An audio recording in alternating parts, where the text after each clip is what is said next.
CPM-ൽ വീണ്ടും പൊട്ടിത്തെറി. നേതാക്കൾ തമ്മിൽ വാക്കേറ്റം. കണക്ക് വേണം. പയ്യന്നൂർ CPM ഏരിയ കമ്മിറ്റിയിൽ നേതാക്കൾ തമ്മിൽ വാക്കേറ്റം. ഇടപെട്ട് KK രാഗേഷ്.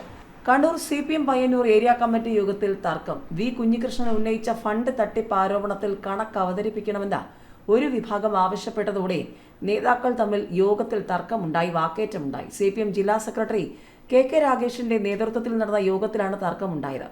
കുഞ്ഞികൃഷ്ണൻ ഉന്നയിച്ച ആരോപണങ്ങളിൽ കണക്ക് അവതരിപ്പിക്കണമെന്ന നേതാക്കളിൽ ഒരു വിഭാഗം ആവശ്യമുന്നയിച്ചു. എന്നാൽ മറുവിഭാഗം ഇതിനെ എതിർത്തു. ഇതോടെയാണ് വാക്കേറ്റമുണ്ടായത്.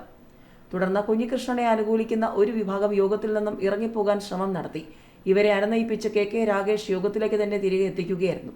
വരാനിരിക്കുന്ന നിയമസഭാ തെരഞ്ഞെടുപ്പിൽ TI മധുസൂദനൻ വീണ്ടും മത്സരിക്കുമെന്ന ധാരണ കഴിഞ്ഞ ദിവസത്തെ ജില്ലാ സെക്രട്ടേറിയറ്റ് യോഗത്തിലുണ്ടായിരുന്നു. പിന്നാലെയാണ് കണക്ക് അവതരിപ്പിക്കണമെന്ന വി കുഞ്ഞികൃഷ്ണനെ അനുകൂലിക്കുന്ന നേതാക്കൾ വീണ്ടും നിർബന്ധം പിടിച്ചത്. ബഹുജനങ്ങൾക്ക് മുൻപാകെ ഈ കണക്ക് അവതരിപ്പിക്കുമെന്ന് നേരത്തെ ജില്ലാ സെക്രട്ടറി പറഞ്ഞിരുന്നെങ്കിലും അത് ഇതുവരെ നടപ്പായിട്ടില്ല. രക്തസാക്ഷി ഫണ്ട് തട്ടിപ്പ് ആരോപണമടക്കം 3 തട്ടിപ്പ് ആരോപണങ്ങളാണ് വി കുഞ്ഞികൃഷ്ണൻ ഉന്നയിച്ചിരുന്നത്. പക്ഷേ ഈ ആരോപണങ്ങളിൽ ഇതുവരെയും കണക്ക് അവതരിപ്പിക്കാൻ പാർട്ടി തയ്യാറായിട്ടില്ല. പാർട്ടി അംഗങ്ങൾക്കോ അനുഭാവികൾക്കോ മുൻപാകെ ഈ കണക്ക് അവതരിപ്പിക്കണമെന്നതാണ് ഒരു വിഭാഗം നേതാക്കൾ ആവശ്യപ്പെട്ടത്. ഏതായാലും ധനരാജ് രക്തസാക്ഷി ഫണ്ട് തട്ടിപ്പ് CPM ഏരിയ കമ്മിറ്റി യോഗത്തിലെ പൊട്ടിത്തെറി CPM-ന് ചോദ്യമായി മാറിയിരിക്കുകയാണ്.